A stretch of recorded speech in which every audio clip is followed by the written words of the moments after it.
Hi, everybody, and welcome back to the Survivor 50 Wishlist Podcast, an off-season series where we're trying to figure out who could and should come back for the upcoming season of Survivor 50. My name is Mike Bloom, and even though we're seeing 90-minute episodes on Survivor with this season, Survivor 45 will hopefully keep this to less than 90 minutes as we have quite a crop of contestants to pick from. A season that is for the birds, in a manner of speaking. And we'll see which 5 people are going to take flight and who's going to be added in the penultimate edition of the wish list. Now, of course, I am not alone here.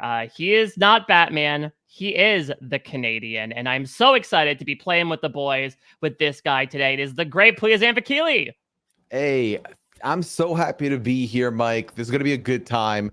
This is arguably, I think, my favorite season of the new era. So happy to be able to talk on it and see who we end up shoving onto that wish list there. Yeah, I mean, 45 and 46, I've said this considerably, and spoiler alert, I'll say it tomorrow as well, really does feel like, from being inside the fandom, almost like an injection of energy. That I think 41 through 44, there are certainly characters and moments that a lot of people liked, but I think certainly by 44, fatigue was settling in. From a popular opinion perspective, people were feeling like the new era was starting to get played out, whether it was, the same structure to things, whether it was too many twists and advantages getting thrown in, whether it was from their perspective, which again, I continue to disagree with, that all the casts felt the same. But it does feel like this sort of magical combination of increasing the length of episode without necessarily then throwing in a bunch of additional stuff as well,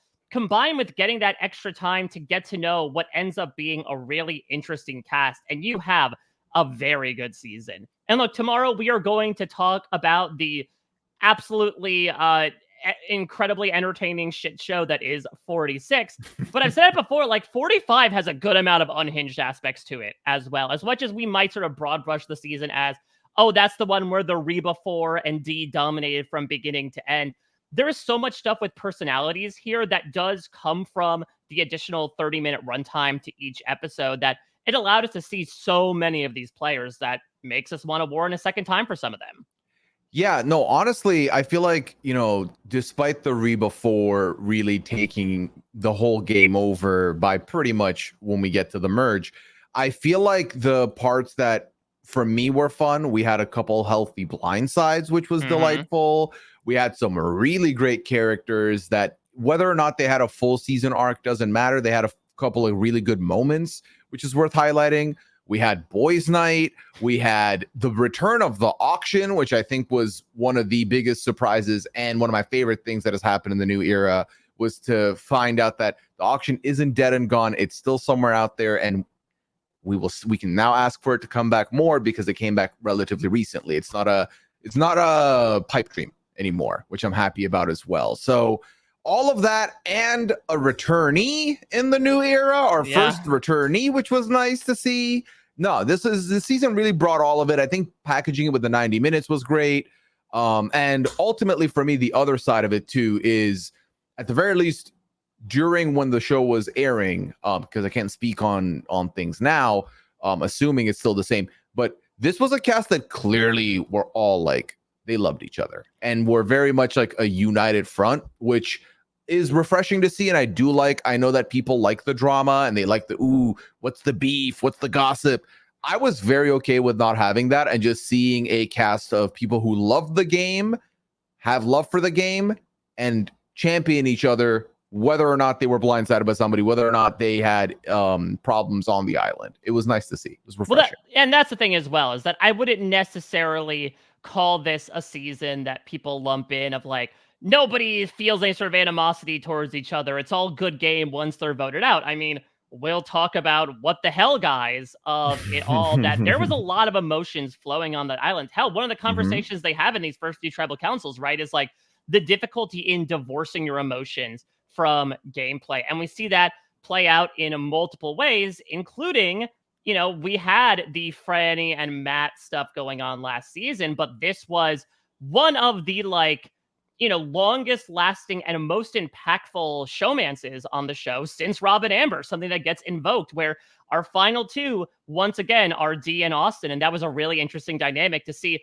Clearly, they were dealing with a lot of growing emotions for each other. But at the same time, they both had very clearly different approaches as to how to use that relationship to inform their gameplay. I think where the season benefits from as well is I know that Shannon Gus has said this, that the season essentially functions in three parts based on like visibility and who's at the center.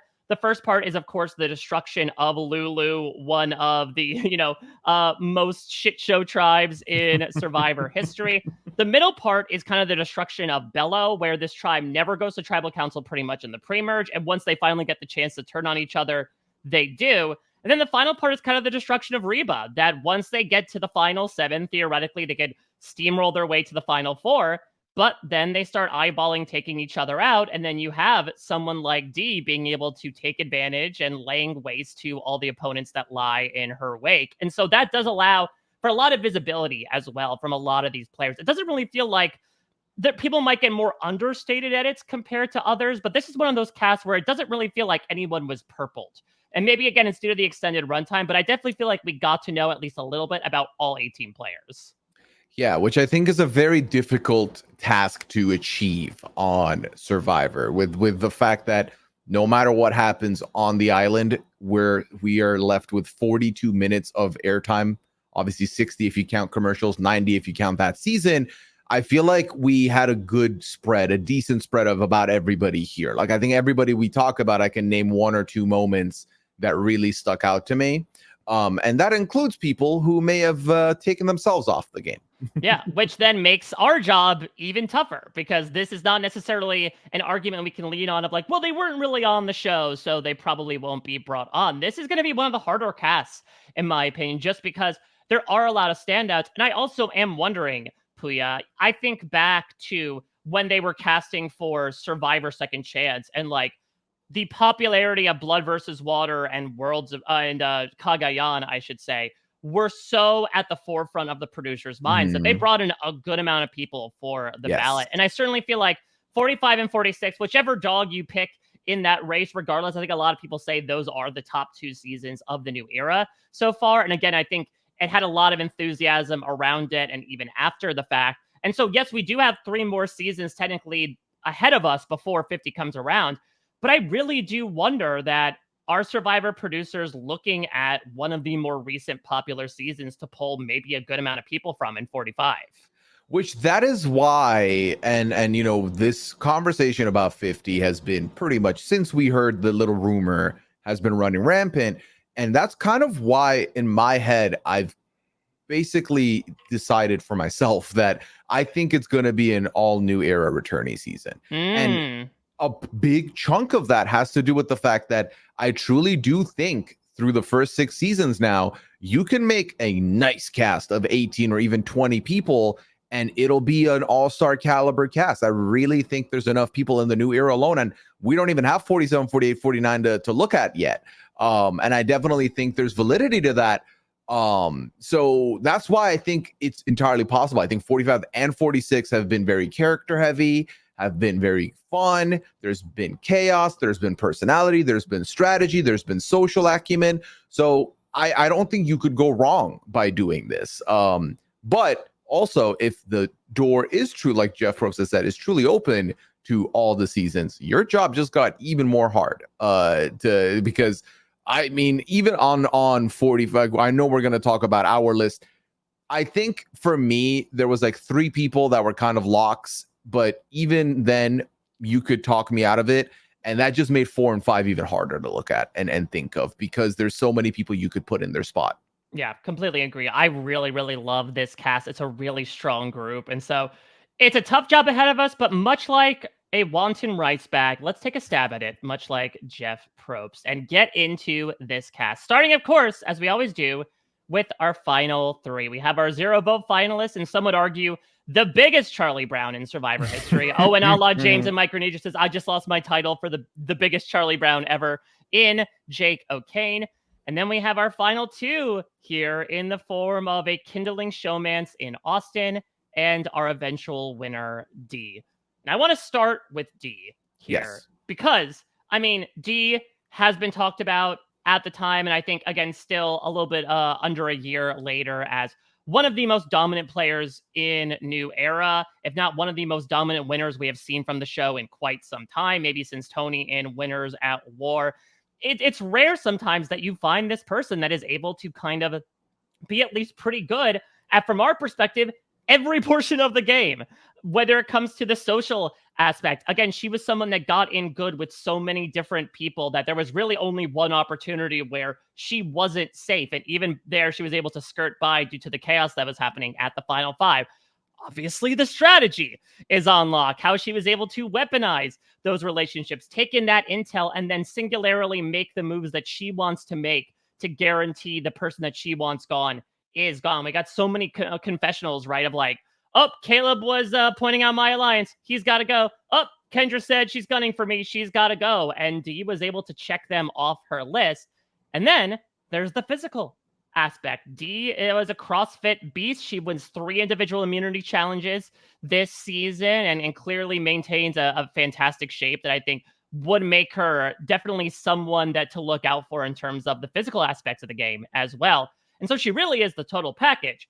The question would be, okay, since she's won the game, would she have any sort of, unfinished business to come back to? This is not like a Michelle or a Sophie situation in Winners at War where it's like, I need to go back and prove something. Yes, she did win by a surprisingly narrow margin, but like, she still won. She's been heralded understandably by a lot of the Survivor fans. I think all that, though, would be largely obfuscated from the fact that the show clearly loves Dee. You just got to listen to your podcast feed to indicate that. Yeah, I don't think that is a debate at all. I think Dee is loved, and I think for good reason. Everything you just mentioned about her capabilities in the game and the way she portrayed them on the season, one of the most underrated things about Dee is that she was able to basically, from where I'm standing, rule with an iron fist without coming off like she's ruling with an iron fist. I feel like often enough we see players who have a lot of control really control it in a way where people start getting turned off by it and kind of not liking that maneuvering. I never got that vibe from Dee. So even when people were wisening up to it, it was too late for them already. Dee was on a cast. We've talked about a cast of very capable players. And even if the players were doing the right things and gathering numbers that could work for them later on, she was knocking them down before they could see it coming. And it was absolutely incredible to see, to the point of, does she have unfinished business? I don't think so. I think Dee was very clear that her why was, come here, win that money, provide for the family. So more money for the family is good. We like that. And also, I think she's just a fan of the game. And if you're a fan of the game and you get the second ask, why not? Not many people can say they've gotten the second ask.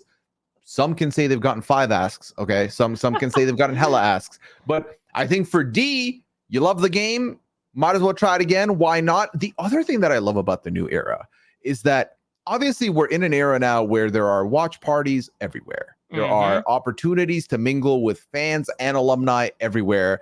And I feel like a lot of these new era players have met each other, have become friends. 43, you love this person from 44, this person loved from 45. So I'm very intrigued at the prospect of 50 because, and this is an aside to Dee completely, but y'all are very tight. What happens when you're on that island? How does that play out? I mean, I'm keen to see. Yeah, we did see this 20 years ago in a manner of speaking with the first All-Stars, right? We're like, that was a tight-knit group of people that, yes, there were probably close to 80 individuals that had played Survivor up to that point, but like they ran in the same circles. Some of them had become friendly with each other, and it all kind of broke apart on the island. I mean, that's another question that I want to ask is, if Dee were to come back, do you think she can recreate that magic, or has her game been revealed so recently that you think if people go out to play next year, she immediately gets clocked of like, yeah, she's buttering me up right now, but does that make me the piece of toast that's going to get gobbled down by her? It's incredibly difficult to say because it depends on the player in front of her and how they see her and her win. Because, some people could see it and be like, well, she had a whole group surrounding her. That was convenient for her. Some might think 5-3 wasn't that dominant. And that would be perfect for Dee, honestly, because I think Dee played a unanimous level game to get 5-3 is good for offsetting the target moving forward. And I also think getting to 50, we don't know what these other results are going to be, these other games are going to be. And the further away you go, the better it is for you, I think, especially if you're not at a level where your game is going to be touted and talked about that high. Like we've said, and I fully think D is the best winner we've had in the new era. Followed closely by Jam Jam, in my opinion.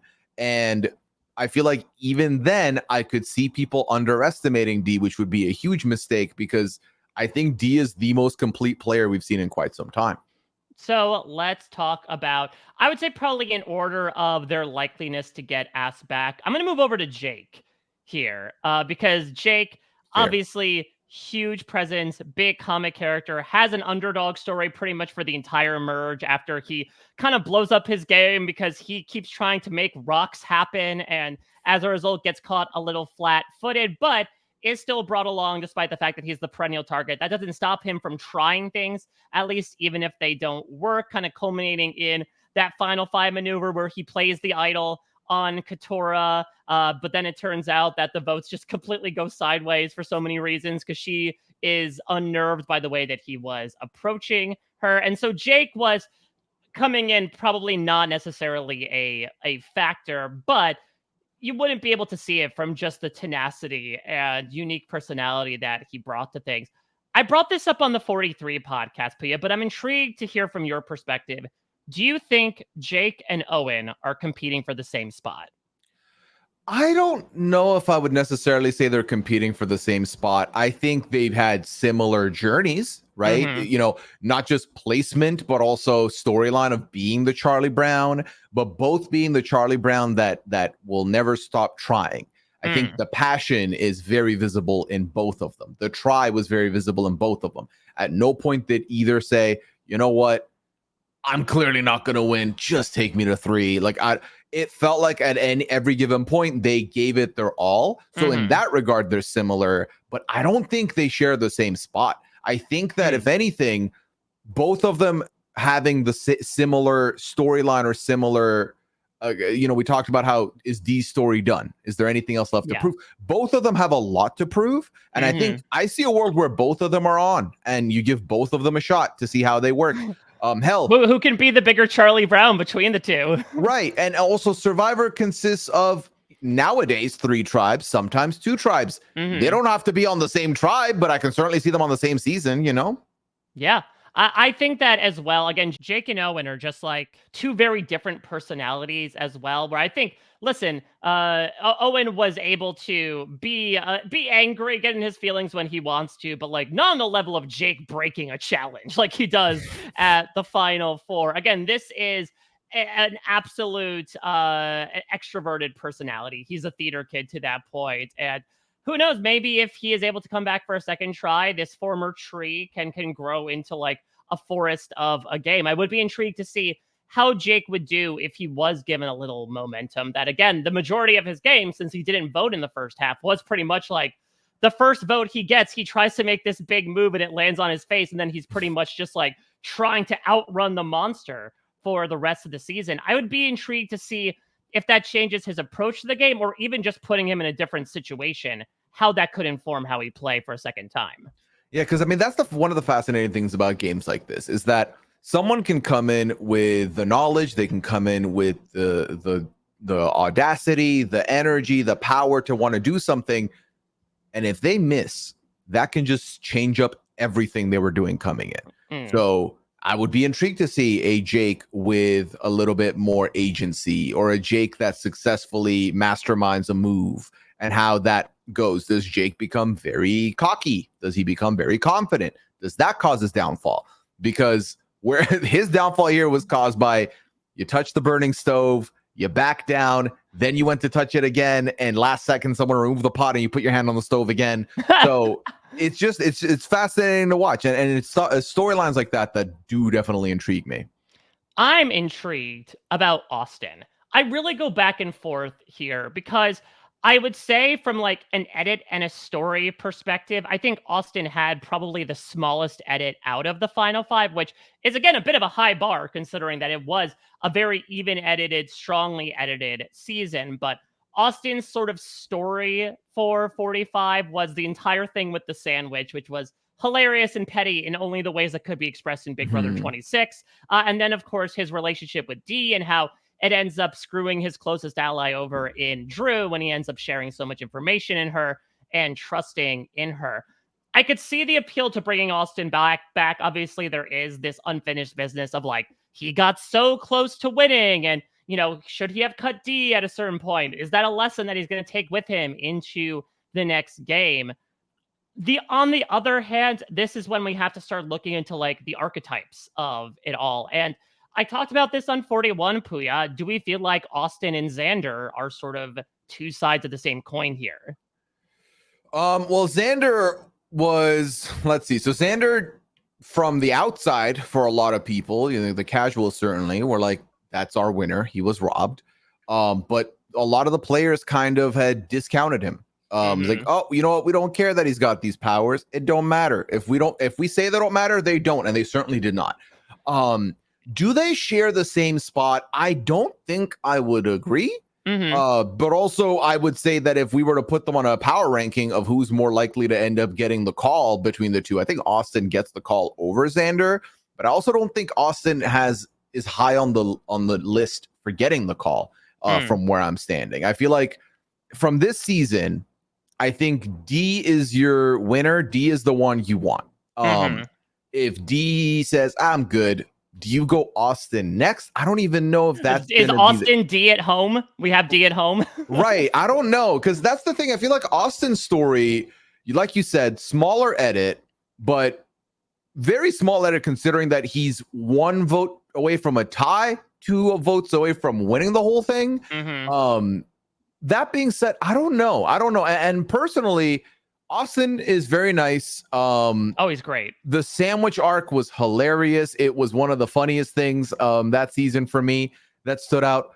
But I don't know if we see Austin being reached out to for this 50 season. I'm not saying that he's off the list forever by any means, but I don't know if it's for this milestone 50. I don't see his name coming up here. I mean, we have talked about this with previous New Era seasons. We will talk about it tomorrow. Sometimes returning seasons do like to bring in pairs, whether it be like rivals or close allies, to see how things shake out a second time around. And it's not necessarily on the level of Ricard and Shan or Jesse and Cody, but could there be something in a universe where they bring D and Austin back together to see how things shake out? I think there's a different pair I could see being brought back from this season. That's the other thing. There's quite a few pairings in this season that you could bring back for will they work together? Will they fall apart? Was this one going to exact revenge on that one? I think there's a lot of those on this cast that you could be pointing at and looking at. So I don't necessarily think so. But I mean, again, it's very tough because outside of, and let's quickly puzzle this together. Outside of Franny and Monsieur Blankenship, are Austin and D the only other showmans that has been on the New Era? Yeah, I mean, at least something that was as underlined as on it TV. Was. Yeah, like you never know. Like you might get a Ghost Island situation where like Sebastian and Jenna were dating for a brief portion of time, but it wasn't shown on the show whatsoever. But yes, from what we've been told and what's been expressed on social media, those two pairs have been by far the most visible showmances. Yeah, so that's a curious thing, because if they do want to bring up a pair that was in some way romantic, then that's a high on the list, because there's not a lot on the list. But then also, if high is not on the list yet. No, high is not on the. Okay, gotcha. No, but then on the other side of the coin, when you look at the if it is open to all 49 seasons, there are more pairings like that could get asked, which then could push Austin lower. So it's possible. I'm not saying it's impossible, and I'm not saying that I would be upset at the sight of a Austin 2.0, but on likelihood, I don't have it ranked high at the moment.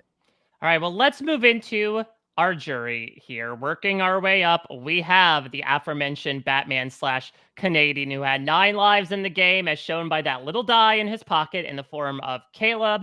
What the hell, guys? The biggest stunning blindside of the season in Kelly. We have our free-spirited bartender in the form of Kendra, our first returnee of the new era, who caused quite a stir and surprise in many ways in Bruce. Talk about another person who surprised the fan favorite of the season and financial analyst Emily Flippin. We have the self-proclaimed smartest person to play the game, putting his money where his mouth is and laying waste on Jeopardy in Drew Basile, or if you want to use him, Drew Basile. We have the resident mama of this season who is able to get by despite being labeled as the biggest threat before going out in that absolute calamity of a final 5 vote in Julie. And we have, of course, our fallen angel, one that was not afraid to start some conflicts on the island with a couple of people in the form of Katora.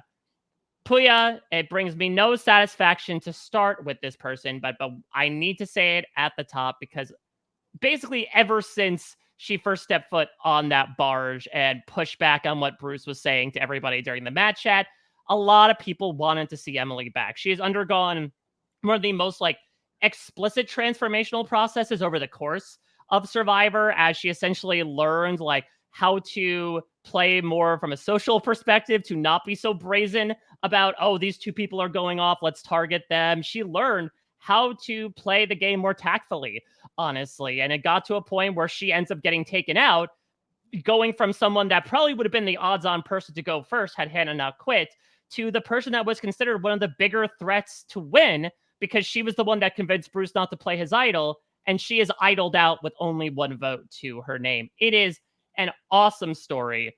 The sad news is that story has come to an end. In her interview with Dalton Ross after her boot, when asked if she would play again, she said, "Probably not. I apologize. This whole experience, I'm happy I did it, and if I could go back in time, I would do it again. But I cannot recommend reality TV as a generally positive experience for people. I think I've been very fortunate, but this whole experience has just been so crazy. I'm not clamoring to go back right now." Now, is there a money I would compete for? Probably there could be a check big enough, but right now my answer is probably no. I have confirmed with a number of sources as well that as recent as last week, yesterday, Emily still does not want to go back. So I think, unfortunately, Emily is going to be in this rarefied category of new era players that would not want to return. Yeah, which is unfortunate. As a Emily Flippin fan, I come from an Emily Flippin household here, with Liana also being a massive fan of Emily. The reality is Emily got to experience every side of perception and fandom, right? Because by episode 1's end, there were pitchforks out there for Emily. Yep. People were big mad about Emily. And then by the end, as soon as end of episode 2, it was a whole different world for Emily. And she ends the season following that energy of being loved, being appreciated. But that's someone who's seen both sides and has gone through mentally what both sides have to offer. And, you know, she speaks to one of the main reasons why I have pretty much extinguished any thoughts and dreams or fantasies I've had of going on reality TV. It's that getting that negativity injected in your life from people who don't know you outside of the 42-minute edited show, or in her case, the 60-minute edited show, is not a place you want to be. It's a very tough thing to burden to hold, and a very tough thing to deal with, especially if you suffer from something you and I may suffer, Mike, which is I need to explain my POV-itis, where not saying that everyone needs to see it from my point of view, but I have one of my biggest struggles as a human is when people don't understand me, I want them so badly to, so I will try and explain it. And you don't need that energy and then having to talk to people who may already have their minds made up about you. So I cannot say I sad for us, but also I get it. Like, reality TV is a very, it's like a bowl at, you know, one of those bowls at the mechanical bowl at the bar. I said bowl for a second. No, a bowl would be great of something, cereal maybe. That's what I meant. Yeah, I don't know. I'm sad, but I fully get it. You know what I mean? Yeah. It's like, it pains me, but I'm not going to run a campaign of let's convince you why you should go back, because I fully understand it's not going to be for everybody, and it's going to be very taxing on the mind. Even if it goes very well, it might be taxing on the mind. So you don't want to open that Pandora's box and get more of the negative than the positive, or whichever way you look at it. Yeah, basically what it came down to, or at least what she expressed to me when I got the chance to interview her after her boot, was that like when she applied for the show, she did not realize nearly the depth of the fan base. Yeah. She was like, "Oh, watching Survivor. Hey, I watched Survivor. I want to be on this show," and didn't necessarily realize the almost like second life that exists after you play and as the season is airing. Like you said, it was a bit of an up and down roller coaster, though. Again, it is so interesting that to see like where she goes from episode 1 to even episode 3, where she is able to help engineer Sabaya's boot and basically saves Caleb, is even such an interesting arc in and of itself, let alone like the big arc that she has finishing in 7th place.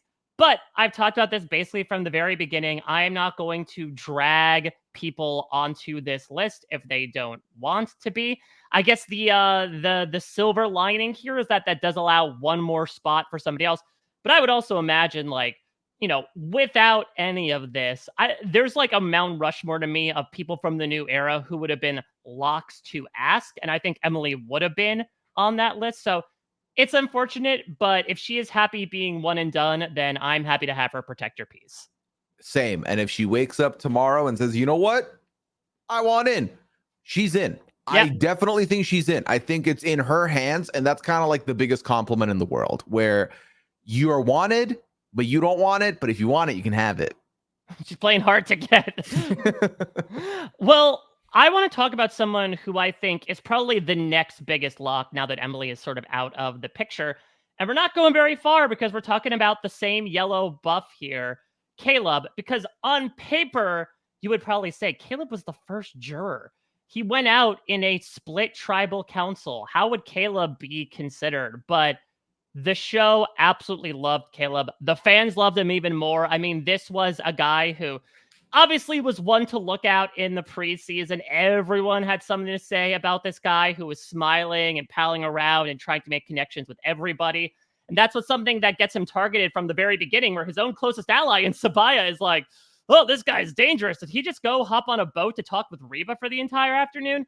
Yeah, I'm going to cut him right now. And like, that basically determines Caleb's story for the rest of his time on the season, which is this underdog clawing his way through it. He luckily doesn't go to tribal council after that, but even then, he's very much regarded on the bottom of his swap tribe. And then when the merge hits, whew, if you thought Sabaya was clocking Caleb's charm, Bruce was doing it tenfold, to the point that he does sort of like what Gabler did to Ellie. He tries to rally everybody to be like, all right, let's all unify on this one vote. We can put down our weapons right now and all focus on Caleb. Let's send the Northmen's game south.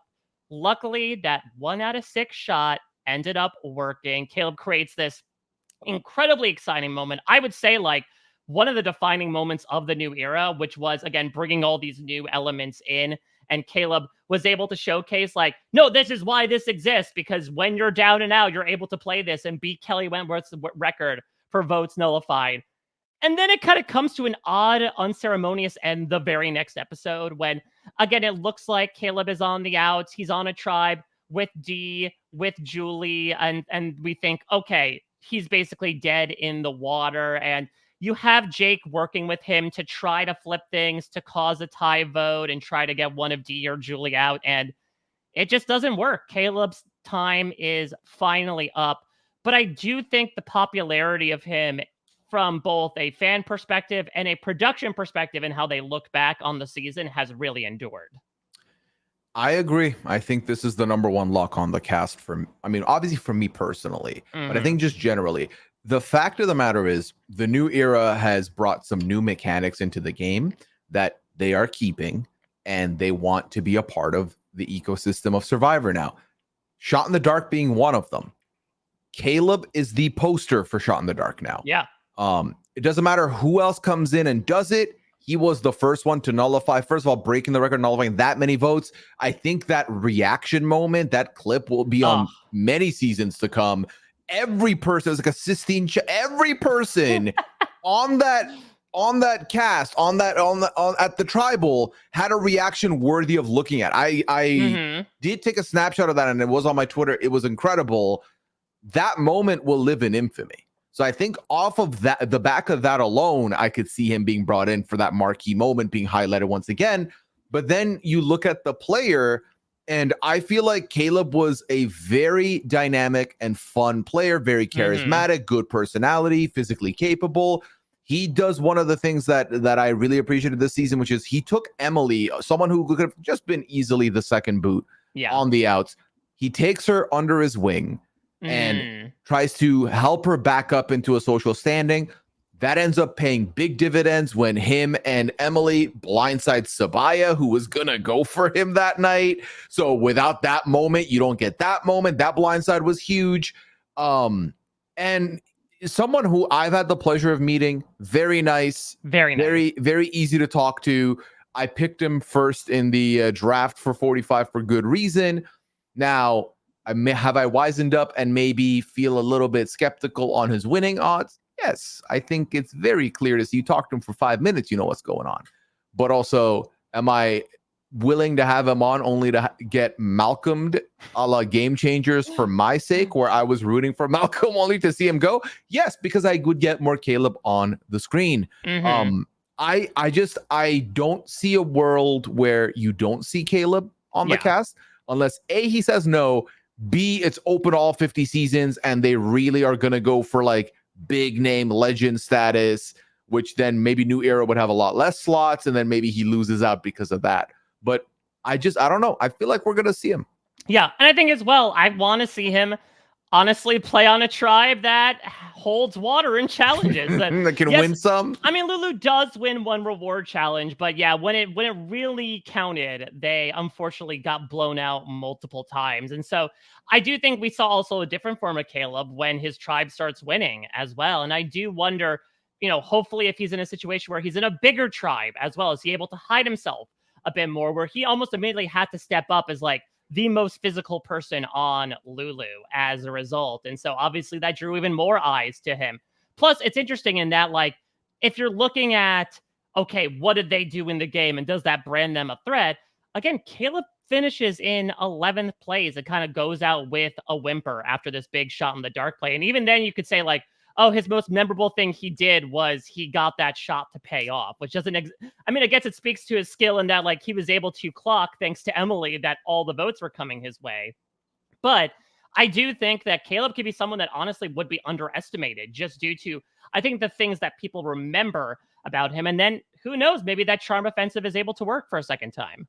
Well, I think the other thing to factor in is that on a cast of full returnees, a lot of them are going to be charming. A lot of the charmers are going to be on that cast. So your threat level by default could go down, or it's just a hierarchy of charm of who do people rank as the most charming, and do you end up landing there? Certainly has the capability, but if you're there with like 4 other people that are as charismatic as you, then you don't look as, threatening as a result. Also being on a winning tribe to be able to just solidify alliances and not have to play from the bottom could help. We talked about how if things go different for a Jake to lead off the season, where does his gameplay and acumen go? Same thing can be said about somebody like Caleb, who literally had to watch 3 people from his tribe leave back to back to back, and then see someone else from his tribe leave once he was on the other side as well right after. Well, I want to talk about the guy who Caleb once infamously nicknamed Lanky Blanky. We got to talk about Drew, because I think coming out of this season, I'd be of a couple of minds if you ask me, would Drew return? Because on the one hand, you could tell the show really loved Drew. Hell, Jeff threw it to Drew to say, Drew, use a literary analogy to describe why people should apply to be on Survivor. Jeff absolutely loved anytime Drew opened his mouth and spoke so eloquently about the game or his life. But on the other hand, again, people kind of typify a lot of new era castaways as sometimes being in that similar archetype. And I've talked about it for 44, and I'll talk about it for 46 as well, that some people had speculated like, okay, Carson, Drew, Charlie, how many of them would get asked back? Because again, they do kind of fill that similar font that you might be using when writing a casting story about these contestants. But if we talk about a second life after Survivor, Drew has made one of the most, impressive and headline-making plays that we've seen from a contestant in quite some time. Drew becomes the first Survivor contestant to parlay his success into a spot on Jeopardy, and he killed it. He went several days as the champion. I believe won over $100,000. So over the prize he would have won for second place. And I have to imagine that is such an extra boost to make production feel like this is a guy they need to see back on their screens. Yeah, I think it's one of those things where if you were off the radar of being brought back, this was kind of the perfect way to put yourself right back in the conversation. Yeah, you hear that, new era players? If you feel like there might not be a great chance of you getting on, go on to Jeopardy. Yeah. Well, I mean, listen, not just go on because if he was a one and done episode on Jeopardy, it would have been forgotten. Mm-hmm. He made a splash. He put Survivor back on the radar for some Jeopardy viewers potentially. And we're talking about Jeopardy viewers who only watch Jeopardy and do not know or watch Survivor. That's not a bad place to, put some people onto the show. I feel like that's a good way to get your name out there. I also think that given how much narratively they gave him confessional time on the air, I feel like this is someone they do trust to thread the needle on the show. And I feel like I could very well see Drew being put on the cast for 50. You mentioned two other names in that conversation, in Carson and in Charlie.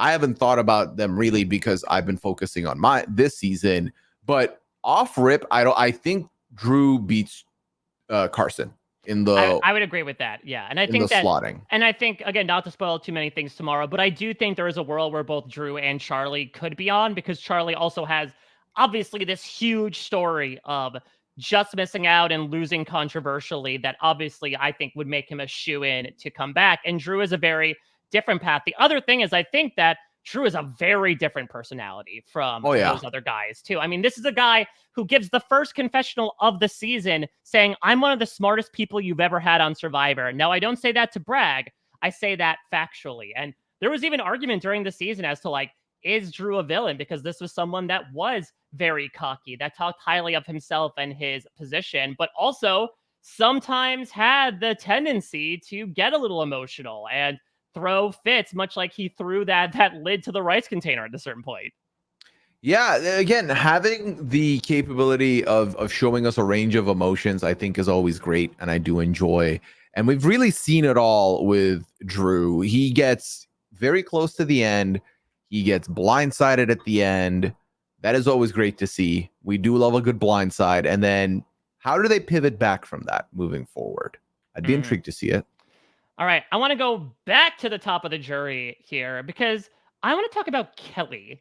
Now, again, I think you would look at the cast and be like, well, Kelly finished in 10th place. I don't know if she'd warrant a spot over some of these other people, but it cannot be stated how big her blindside was. Hell, Entertainment Weekly just did an oral history of that episode. Pooya, you and I got to attend a viewing party for that episode, and maybe it's because it was the return of the auction, or maybe it was because they knew that there was going to be like the stamp of the before. This was their move. This was going to signify their dominance basically for the rest of the game. It is definitely one of the most memorable exits we have had in recent memory with What the Hell Guys. And it certainly was surprising. I mean, Kelly, very popular winner pick, myself included. She also, like Dee, kind of seemed to be someone that had it all together, had this career that was all about interpersonal skills, and obviously was able to please people on the island. Found her and Brando were in the center of this like growing gender gap on Bello. She was someone who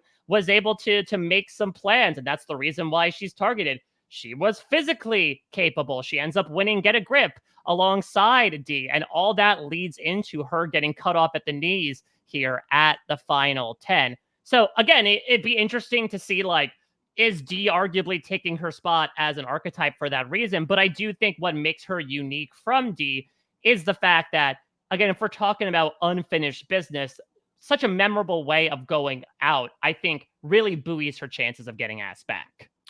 Yeah, I think Kelly was right up there as far as a lot of people's winner picks, and it was very easy to see why. I felt like she, like by mid-season, I typically will whittle off people off my short list. Up until literally her torch gets snuffed, she was on my list and someone I was looking at to win. It was a blindside that night. We definitely did not see that coming at all. which made it even more incredible to see. I think Kelly's someone who is very firmly on that list, if not at the very least, not on that bubble for Mhm. the season. I think this is someone who looked like a winning contender, was playing like a winning contender, and then gets clipped out of nowhere. I think this is Mhm. someone whose story is very much unfinished or could be seen as unfinished. So I could definitely see Kelly being brought back. And I would like to see it. I would like to see how Kelly does on a season. Someone who's for me personally, in these games, these social strategy games, so to speak, I love the social more than I do the strategy. I'm always Mhm. curious and keen on the social, which is why Jam Jam is one of my favorite winners. That being said, I think Kelly is someone who has both, but I also think is very strong in the social. So I would like to Mhm. see how she plays on a season with returnees, with people that she's friends with, or people that she's met once or twice. I think she's someone who can set up some really good groundwork on a season like that. Let's talk about Katora, because Katora has such an interesting edit on the show where, to be frank, for the majority of the season, a good amount of her content was about these kind of fractured relationships with some of the Bello men. I mean, a lot of her content, especially in the pre-merge, was about her derision towards Bruce, which, while hilarious and gives fantastic reactions, like her confessional where it's just her silently sitting there almost in reaction to the malarkey that Bruce is pulling for the umpteenth time. It does obfuscate, I think, a lot of stuff that she was doing, so that when it gets to the point where Jake is trying to do this rock draw and she flips over to the Rebus, it comes a little out of nowhere because it doesn't necessarily show that she feels like she was being ostracized by the Bellows and that she didn't feel necessarily on the top there. So that is going to then sort of inform the rest of her post merge, where she's going to work alongside the Rebus, and then Jake and her are going to be able to sort of mend fences a bit, try to work together towards the end, but it doesn't work. That fence can be rebuilt, but it's still always going to be at least a little weak to pressure, and that pressure comes in the form of Jake approaching Katora with this last minute plan. I've got an idol. I'm going to play it on you. Katora's really confused about all this, and as a result does not vote with Jake, and that sends Julie home in the process and kind of spells doom for the two of them. And the fan reception behind her has largely been reflected in that, and that I think a lot of people were feeling like, we don't need to see Katora back. She, made one of the worst moves in Survivor history in the finale. But I do think there's some appeal to me. Maybe it's also because Katora obviously comes from an incredibly complicated background, something she ended up getting into on the show. But I do think, and maybe it's colored by the fact that she did explain a lot of her game in postseason press that didn't make the island edit. There was a lot of thinking going into the moves that she was making. And again, if you're looking for someone who could use an opportunity for redemption to prove the medal that they feel they deserve for their gameplay, I think Katora could find that opportunity. Yeah, I don't subscribe to you have to make good moves to be required to be on a returnee season. I don't Mm, think you have to be a good player to be asked to be brought back. If you can provide entertainment, you can provide complex relationships. I'm kind of here for it. And I think Katura really embodies that. And that's not to say that Katura made like awful moves, awful player. I don't really subscribe to that either. I think that narratively speaking, it was a very fun journey hmm watching her and Jake not get on the same page. Jake making her feel very suspect to the point where she doesn't vote to keep in sorry, not vote to keep in Caleb, causing Caleb to go out, but then hmm also seeing the false feeling we got of like, oh, they patched things up, only for that to go sideways again was phenomenal.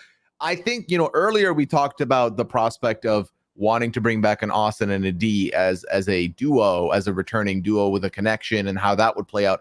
I think Katura is in a position where I could see Katura being in a very good spot to be brought back, because I think she has a couple of those herself.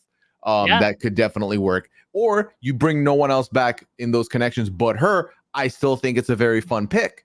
And I would be very curious to see where that goes, because I think Couture is also someone who, when the season started, a lot of people were very high on the odds of winning. Yeah.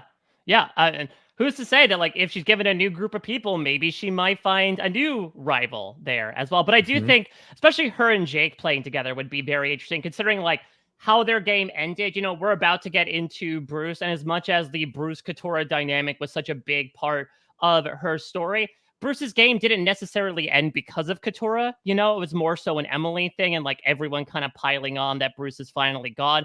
Katora and Jake, that was one of the spiciest ways to end their dynamic, right? That at the end of the day, despite Katora really trying to push forward this D plan, she couldn't trust Jake to go through with it. And so she ends up kind of swapping her vote and incidentally ends up, voting out Julie alongside Austin here. And so that is a dynamic that I think is kind of underratedly one that I would like to see back for a second time. I would not be mad at it. So how about Bruce here? Because we're talking about a lot of possible second chance candidates, and Bruce has already got one. He has this really unfortunate ouster in 44 where he lasts a grand total of 11 hours in the game. And so now we finally get to see, okay, what would Bruce Perrault do if he got the chance to truly play Survivor? And the results speak for themselves. I mean, again, there's a lot of debate as to whether or not villains existed on this season. I would say Bruce was maybe an antagonist more than a villain in that his behaviors just really rubbed people the wrong way. Whether he was crazy Uncle Bruce, dad, or any member of the family, he was doing stuff that just got on people's last nerves to the point that one of his closest allies, Kelly, before Survivor 46 made it popular, was ready to cut him almost immediately. What's also interesting, though, is that Bruce was able to survive twice over by winning these clutch immunity challenges as well. So, I think there could be some ground paved to bring Bruce back for a third time. I think the question is, Pooya, has that question been answered enough of what Bruce looks like, or do you feel like there's more to the story? I think there certainly could be more to the story. The Survivor's past, I feel like is littered with people who have gotten more than 2 chances to play, and some of them, I would argue, have their story done by the first time. And I also think it's unfair to look at Bruce's first time as a first time. It was 40 minutes. Yeah, it's more like a 1.1 seasons played than 2. Yeah, Bruce was fun to watch. It was fun to watch people root against him off the island, on the island. It was fun to watch people root for him off the island, on the island. Very fun character. I'm glad they gave him the chance so we could see what we would have missed out on 44. That being said, 44 played out perfectly because Jam Jam won. So I think I'm fine with that result. However, I was happy to see him here. Bruce also, whether he realized it or not, one of the few people who really have orchestrated and begun the let's go home with idols in our pockets team. We had a few of those here, and we continue to have a lot more in 46. So I think that there's a lot of different ways you can look at a story and see the what if and see the story continuing. What if he played that idol? He went home with an idol in this pocket. We know this. They love playing a highlight reel of this person went home with an idol in their pocket. This person gave up immunity. So he already has that. He had a feud. But could it be overshadowed by, to your point, the 5 other people in the season that followed who did the same thing? I mean, if we talked about these 2 were the Charlie Browns, do they take the same spot? Do the people that went home with idols in their pockets take the same spot? Like, yeah, no, we only got 2 of those available. I mean, it's a good question though. Like, could it be like Bruce or Q? Because I feel like both of them, they were kind of similarly regarded on the season, especially towards the tail end of 46. That and right now, I think you ask anybody, Q is the front runner in that debate. So I feel like personally, I would like to see it, but I feel like if I'm being objective and honest, I don't think it's as likely as what my list may look like. Just briefly talking about the other 2 members of the jury here in Julie and Kendra. I mean, Julie, I think, kind of starts what we'll see with Maria in the next season, which is for as much discourse as there has been in Survivor history of like moms are unfairly maligned when they make it to the finals. Nobody wants to be voted out by their mom, and so they're not going to vote for them to win $1 million. It does seem like Julie was built up as, should she have gone to the end, she would have won the $1 million, which is why everybody turns on her at the final 7, which is why she somehow just hangs on to Austin's idol and is able to play it for herself to protect herself. And it's why she, again, ends up going in this very scattered vote at the final 5. Kendra, I love the fact that, yes, she does have, again, this very natural, easy, free spirit nature, but like was also feisty AF. I always loved the auction episode when she just has that confessional of like, well, Bruce won. horrible. And then it cuts to Bruce laughing with the immunity necklace in his hand. So she has some personality as well.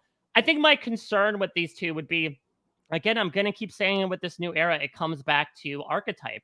I think someone like Maria would get cast over Julie. I think someone like Carolyn would get cast over Kendra. I co-sign both of those. I definitely do. Again, I think both Julie and Kendra were very fun parts of this season for me. They both provided a lot of entertainment, which I enjoyed. But if you're looking at archetypes and you're boiling it down to some of these things that we have seen them do in seasons past, I definitely think the two names you mentioned are more likely to get put on there.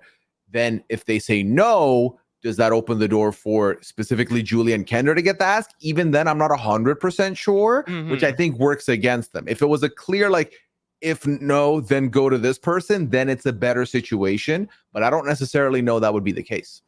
All right, well, let's get into our pre-jury group here. What a group. We have someone that absolutely changes the course of the premiere episode with her sudden quit at tribal council in the form of Hannah Rose. We have dear friend of the podcast and previous wish list appearer, Brandon Donlin. We have one of the first stunning blindsides of a season full of them in Sabaya, who goes out with like a freshly charred idol in her pocket. We have, of course, our other quitter of the season in Sean. We have our pun champion turned middleman turned voted out, unfortunately, left out in the cold wearing a buff bandeau at the swap in Brando. We have someone who ends up, yes, well, it's such an exciting moment for Caleb to play a shot in the dark and nullify all the votes against him.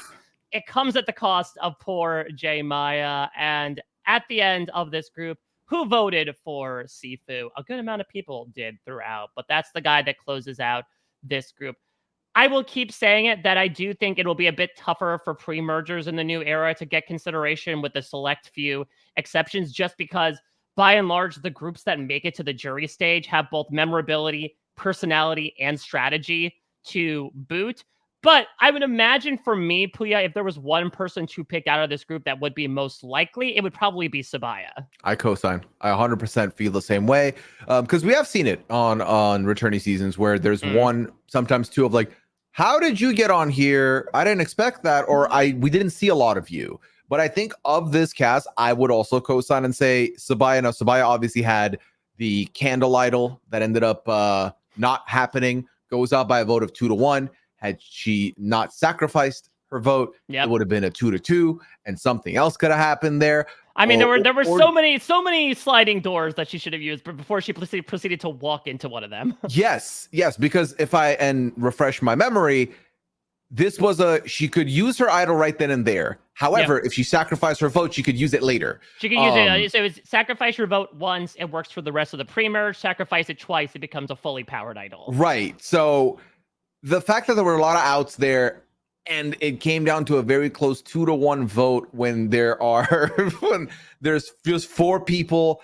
I think that that's a story that you could see playing out longer. I think that's Sabaya is someone who the first couple episodes in, I was like, oh my God, Sabaya is going to do really well in this game, only to then go out in the fashion that she did. So I would say of the 7 on the board, Sabaya is the most likely for me as well of the pre-jurors. Yeah, for the others, just to briefly dote on them, I would say as much as I've been talking about an even edit, Sifu is maybe the most purple out of all of them. I would say so. He's a little enigmatic. Leon and I talked all the time on the B&B about like the random scene where he's just in the background sitting on the beach, just the waves lapping at his feet, and nobody really knows why he's there.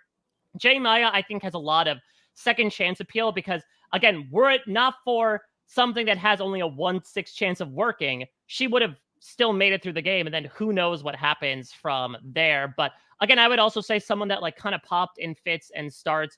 Brando was someone who, especially if you've heard about what happened with him at the swap, where he like had this advantage in his buff and he chose not to use it right there, right then. And I guess he was supposed to. Like that game could have changed.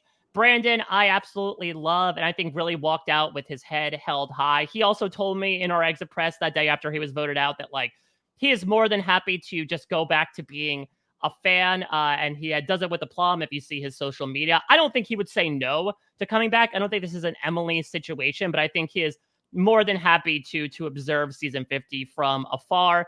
And I think, to be frank, the way that Jeff left season 45, I think there is next to no chance that he would bring back any quitters, let alone Sean and Hannah.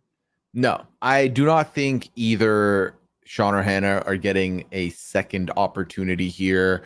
I agree about Brandon, someone who got to live out his dream of being on the show, got to watch his boot episode with fans, which is a very, very fun way to do that. And I think he's kind of, ending the game where it ended for him. I think he's kind of just like, yep, that's it. They're not going to ask me, and that's fine. I'm just grateful for what I got. But if they ask him, he'll be at Home Depot climbing every ladder there, practicing to get another chance in. I think he would fully do it. I don't think he expects it. And I don't even think he would go to be like, I'm going to win necessarily. I think he would still do it for the experience 10 out of 10. And I applaud that 10 out of 10. Yeah. Any thoughts about the other three in the top row? Listen, J Maya, the story of the voting history of the season doesn't reflect on J Maya. Mm-hmm. She did end up going out with the most votes received in this season with 10. But that obviously happened because of the shot in the dark. Mm-hmm. I'm so curious what her game would have looked like if that shot in the dark didn't land and where she would find herself. That would have been very interesting to me. Like you said already, I think you've already spoken on Sifu. Purple, but hey, Sifu, big energy, living his best life, making his music, doing new father. Congratulations to Sifu. Congratulations. And then there's this child Brando, who is also here. I mean, Brando's storyline was intriguing to me because obviously the whole thing with him was him and Kelly are in the middle, and where are they gonna go? Only for him to unceremoniously get taken out in a swap.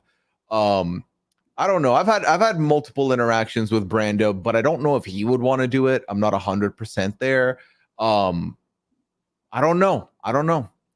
I don't want to leave you. I don't know. Well, I don't know. It's a great statement, Pooya, because that applies to this cast in general and who we're going to put on the list. But the time has come. We've got some decisions to make here.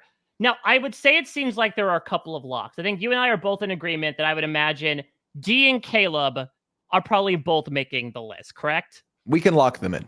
Yeah, I think those two are good. So 40% down, 60% to go. Yes. All right. So then where do you want to go next? Is there anyone else that you feel like very good about to lock in? I think it's debatable. The rest of them, I think it's kind of debatable. I think you ask a different person, they'll give you a different reason why blank is locked. Mm-hmm. Why blank locked? Why? Oh yeah, what a time. Here's the thing. I think for me, I think Kelly is a lock as well. I would agree with that. And I would say I think Drew is a lock. I think now, yes. If you asked me 4 months ago, I would have said no. Yeah. So I agree with you there. Yeah. So that's the thing is we have Dee, we have Drew, we have Kelly, we have Caleb. I mean, then the names really are up for grabs here because I think you have Jake, you have Bruce, you have Katurah. I think you have Austin as well to a certain extent. Are you leaning any which way for any of those names? I'm interesting.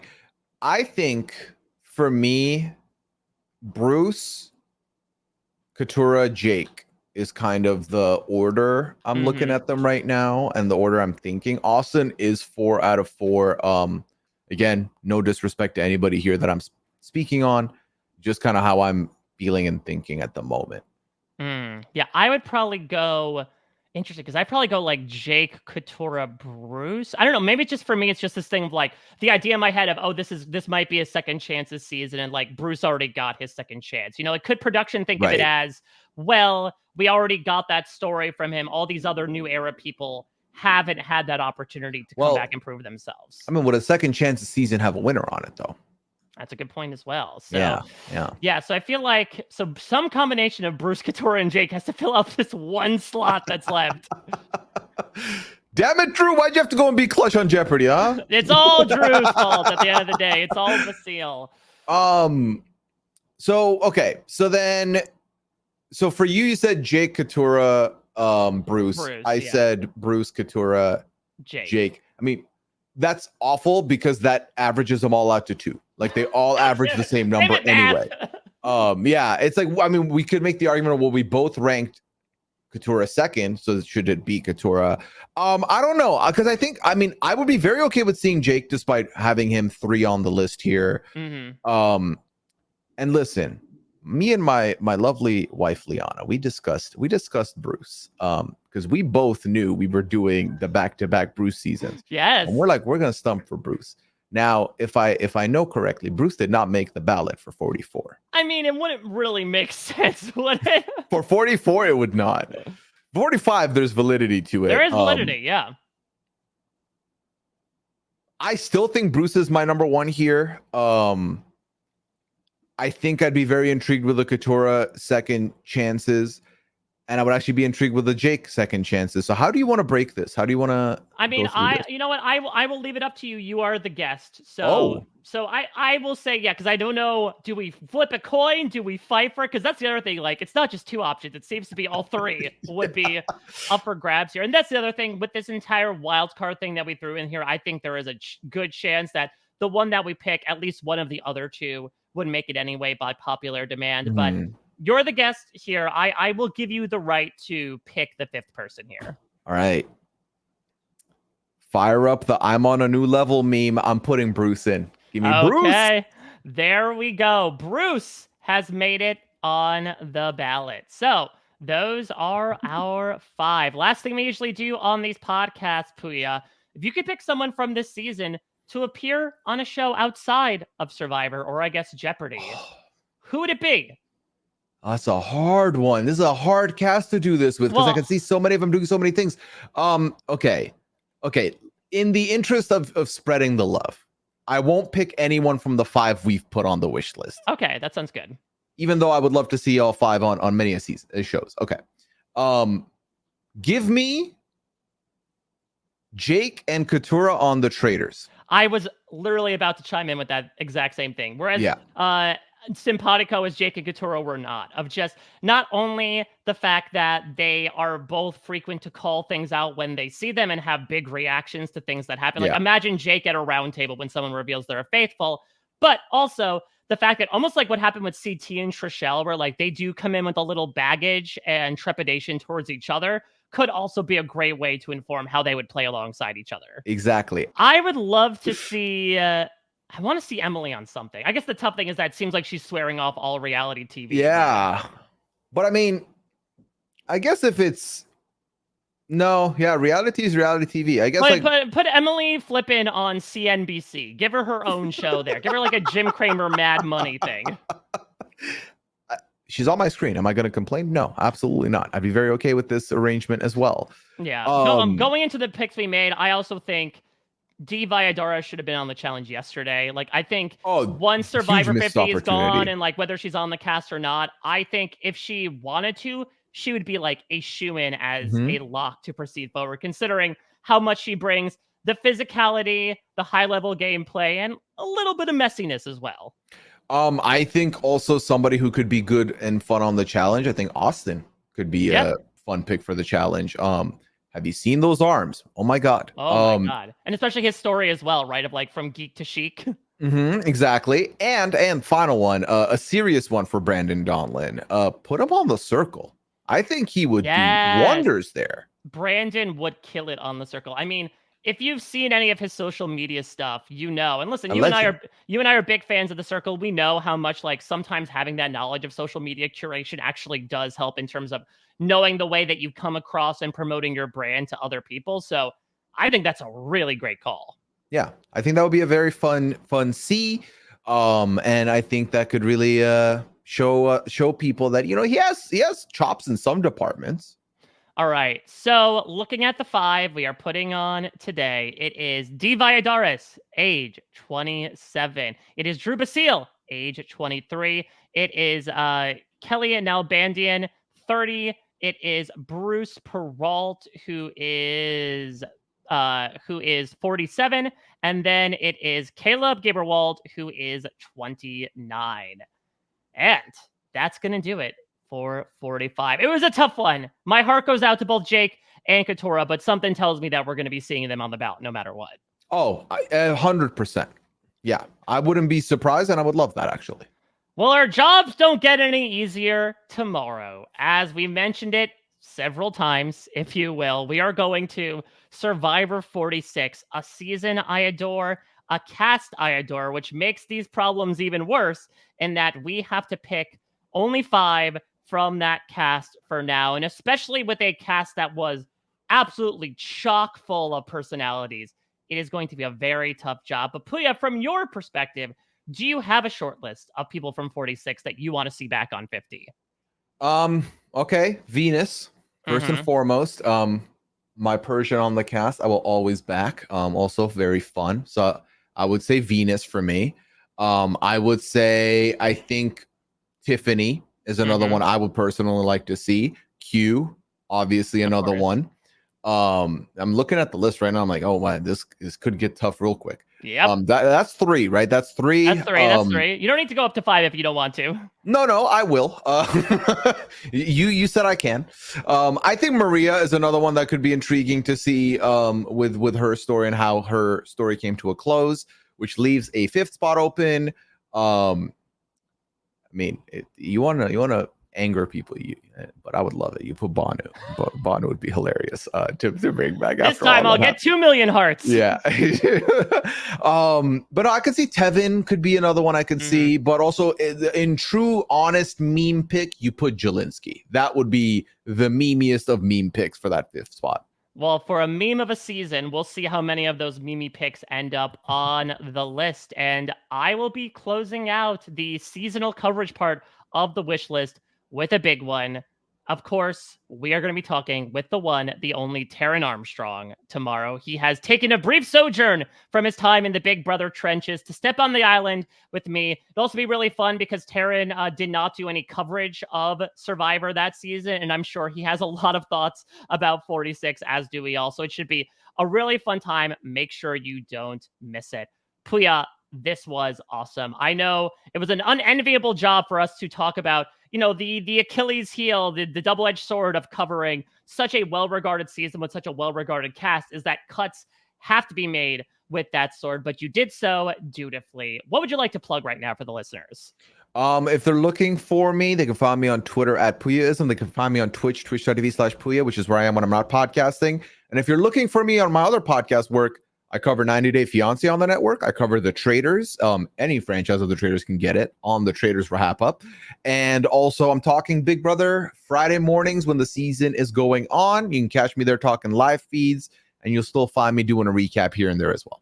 All right. So we'll be back for one last time from the seasonal perspective, and then the polls open, and truly the game begins there. This is the game within the game, in a manner of speaking. But tomorrow, I'll be back to cover Survivor 46 with Taron Armstrong and add another group to the shortlist. Let us know your thoughts on who from 45 should get added as well in the wildcard spot, because we'll be doing those pretty soon after the 46 cast shortlist picks are determined. And then the polls will be open. Thank you all so much for listening. Until tomorrow, everybody, take care. Bye bye.